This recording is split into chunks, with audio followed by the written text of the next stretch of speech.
Hi, welcome back to Ashika blog. ரொம்ப நாள் கழிச்சு நம்ம வீடியோ பார்க்க போறோங்க.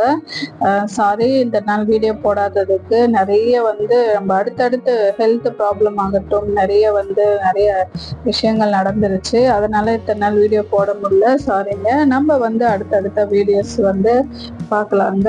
நம்ம சேனலை ஃபர்ஸ்ட் டைம் சப்ஸ்கிரைப் பண்ணியிருக்கிற எல்லா நல்ல உள்ளங்களுக்கும் ரொம்ப ரொம்ப நன்றி. இந்த வீடியோவில் நம்ம என்ன பார்க்க போறோம்னா நான் உங்களுக்கு ஆல்ரெடி ஷார்ட்ஸில் காட்டியிருப்பேன். நம்ம வீட்டில் கண்ணாடியில் வாங்கின ஒரு ஆமை சிலை பற்றி தான் நம்ம இந்த விளாக்ல பார்க்க போகிறோங்க. அதை பற்றி நம்ம வீட்டில் வச்சிருக்கோம், அதனுடைய அது வைக்கிறதால என்னென்ன நம்மளுக்கு வருது, என்னென்ன நல்ல பலன்கள் இருக்குன்றதை பற்றி தான் நம்ம பார்க்க போகிறோங்க. அது தெரிஞ்சுதான் நான் வாங்கியிருந்தேன். வேணுங்கிறவங்க வாங்குங்க, வேணும்னா கண்டிப்பாக சொல்லுங்கள். நான் லிங்க் டீட்டெயில் எல்லாமே கொடுக்குறேன். என்னோட வீடியோவை கண்டினியூ பார்க்குறவங்களுக்கு தெரியுங்க, நான் அந்த அளவுக்கு கோலம்லாம் போட தெரியாதுங்க. ஏதோ இப்போ தான் கற்றுக்குறேன், அதுதான் கொஞ்சம் கொஞ்சமாக போட்டுட்டு வரேன். மிஸ்டேக் இருந்தால் மன்னிச்சிருங்க. வாங்க, நம்ம இப்போ பூஜை தாங்க செஞ்சிட்ருக்கோம். அந்த ஆமை சிலை கண்ணாடியில் வாங்கினது பார்த்தீங்கன்னா, அது தெரிஞ்சு அந்த விஷயத்தை தெரிஞ்சு தான் நான் வாங்கியிருந்தேன். வீட்டுக்கு ரொம்பவே நல்லதுன்னு சொல்லி தான் அது தெரிஞ்சதால நம்ம மீஷோவில் தாங்க வாங்கியிருந்தோம். ரொம்பவே கம்மியான விலையில தாங்க வாங்கியிருந்தேன். அன்னைக்கு பூஜை செய்யலான்னு சொல்லிட்டு நம்ம டெய்லி பூஜை பண்ணுறோம் இல்லையா, அந்த மாதிரி பூஜையில் நம்ம செஞ்சு அன்னைக்கு அந்த ஆமையை ஃபஸ்ட்டு நம்ம வழிபட்டுருந்தோங்க. இதில் பார்த்தீங்கன்னா அந்த ஆமை சிலையில நம்ம கண்ணாடி பவுலில் தண்ணி ஊற்றியும் வைக்கலாங்க.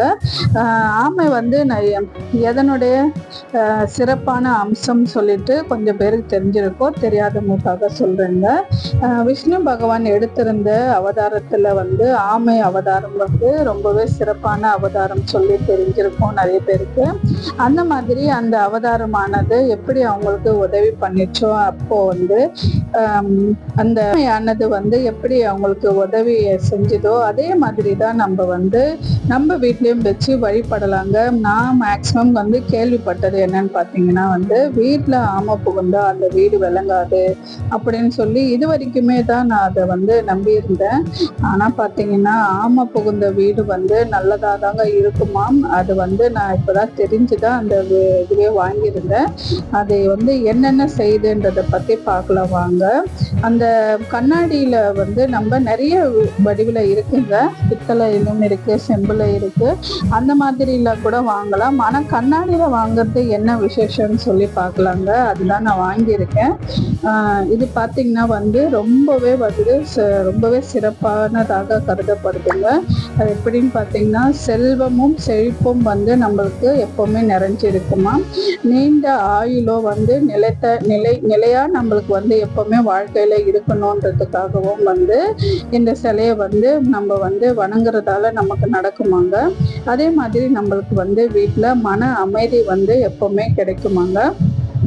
இந்த மாதிரி இப்போ நல்ல விஷயங்கள் மட்டுமே இருக்கிற அந்த கண்ணாடியில செய்யப்பட்ட அந்த ஆமை நம்ம வீட்டுல இருக்கிறதால நமக்கு நல்லதே நடக்கும்னு நினைச்சிட்டு இதான் இந்த நான் வாங்கியிருந்தேன். இது எந்த அளவுக்கு நம்ம வாழ்க்கையோட ஒன்றிணைந்து நம்ம வாழ்க்கையில நல்லது நடக்குதுன்றத இனிமே தாங்க தெரியும். ஏன்னா நான் இப்போதான் வாங்கி வச்சிருக்கேன். இந்த சொல்லியிருக்கிற அந்த விஷயங்கள் எல்லாமே நல்லதா நமக்கு நடக்குதா இல்லையான்றதை பற்றி நான் ஒரு 2-3 மாதம் கழிச்சு கூட நமக்கு எப்படி இருக்கு இது வாங்கினதுக்கு அப்புறம் அப்படின்னு சொல்லிட்டு நான் கண்டிப்பா அதை பற்றின வீடியோவும் கண்டிப்பா போடுறேங்க. இந்த கண்ணாடியில வாங்குற இந்த ஆமை நல்ல செல்வத்தை ஈர்க்கக்கூடியதா இருக்கு.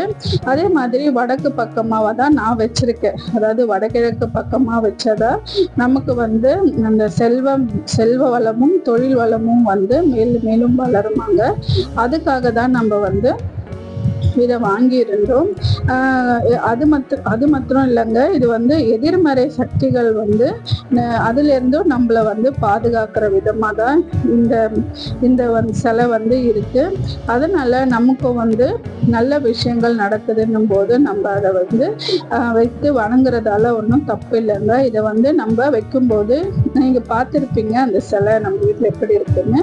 கீழே ஒரு பிளேட் மாதிரி வரும், அதுல தண்ணி ஊற்றிட்டு நம்ம அலங்காரம் பரிகாரம் பண்றதா இருந்தா தண்ணி லைட்டா ஊத்திட்டு அதுல வந்து பூவெல்லாம் போட்டுட்டு அந்த அந்த பவுலுக்கும் ஆமைக்கும் வந்து நான் மஞ்சள் குங்குமம்லாம் வச்சிருக்கேன். அதெல்லாம் வந்து வச்சுட்டு நம்ம தண்ணி வந்து டெய்லியுமே மாத்திக்கலாம். அப்படி இல்லைன்னா 2 நாளைக்கு ஒரு முறை அந்த மாதிரி மாத்திட்டே வந்து நம்ம வழிபடலாங்க. நம்ம அதை வழிபட தான் அதனுடைய சக்திகள் வந்து பெருகிட்டே இருக்கும். அந்த மாதிரி வந்து நம்ம வீட்டில் சக்திகள் பெருகும் போது நமக்காக என்ன வந்து நம்ம வேண்டுமோ அது கண்டிப்பாக நடக்கும்னு சொல்லி ஒரு நம்பிக்கையில தான் வந்து இதை வாங்கி நானும் வழிபட்டு வரேங்க. அது வந்ததுலேருந்து நல்ல விஷயங்கள் வந்து நம்ம வீட்டில் நடக்குது அப்படின்னு வந்து நான் ரொம்ப நம்பிக்கையாக இருக்கேன். அதே மாதிரி இது எப்படிலாம் வந்து நம்ம வாழ்க்கையோட வருதுன்றதையும் எப்படி நமக்கு நல்ல விஷயங்களை கொடுக்குதுன்றதை பற்றியும் வந்து சிறிது கொஞ்சம் காலம் வந்து யூஸ் பண்ணிட்டு உங்களுக்கு கண்டிப்பாக சொல்கிறேன். நீங்களும் வந்து இதை வந்து யூஸ் பண்ணணும்னு நினச்சிங்கன்னா கண்டிப்பாக சொல்லுங்கள், கமெண்ட்ல வந்து சொல்லுங்கள். நான் உங்களுக்கு அது எங்கே வாங்கணும் அதனுடைய லிங்க்கும் வந்து உங்களுக்கு கொடுக்குறேங்க. கண்டிப்பாக நீங்களும் வந்து இதை வாங்கி யூஸ் பண்ணி பாருங்க. நல்லதே நடக்கும்னு சொல்லி நம்பிக்கையாக செய்யுங்க, நல்லதே மட்டுமே நடக்குங்க. அந்த மாதிரி தான் நம்ம செய்கிற ஒவ்வொரு பூஜையும் வழிபாடும் வந்து நல்லதாகவே நடக்கணும்னு சொல்லிட்டு நம்மளுடைய தேவைகள் பூர்த்தி ஆகணுன்றதுக்காக தானே நம்ம ஒவ்வொரு விஷயம் ஒவ்வொரு நாளும் பூஜை செஞ்சு வழிபட்டு வரும். அந்த மாதிரி தான் வந்து நான் இதை வந்து தெரிஞ்சுக்கிட்டு இந்த விஷயத்த வந்து நம்ம வாங்கியிருந்தோங்க. ரொம்பவே அழகாக இருக்குங்க இந்த சிலை பார்க்கும்போது. இதை வந்து நான் மஞ்சள் குங்குமம் வச்சு தான் வந்து வழிபட்டு வந்தேன். இதில் நம்ம சொன்ன மாதிரி தண்ணி ஊற்றி பூ அலங்காரம் எல்லாம் போட்டு டெய்லியுமே தண்ணி மாற்றி யூஸ் பண்ணலாங்க. நானும் யூஸ் பண்ணிட்டு தான் வரேன். பார்க்கலாம் என்னென்ன நடக்குதுன்றத. அடுத்த விலாக் நம்ம என்ன மாதிரி போடலான்னு சொல்லிட்டு உங்களுக்கு வேணுன்றத கண்டிப்பாக கமெண்ட்ல வந்து சொல்லுங்க. இது மாதிரி நம்ம வீடியோவில் அடுத்தடுத்த வீடியோஸ் எல்லாமே போடலாம். இது வரைக்கும் பொறுமையாக இருந்து பார்த்த எல்லா நல்ல உள்ளங்களுக்கும் ரொம்ப ரொம்ப நன்றிங்க. தேங்க்ஸ் ஃபார் வாட்சிங் ஆஷிகா விலாக்.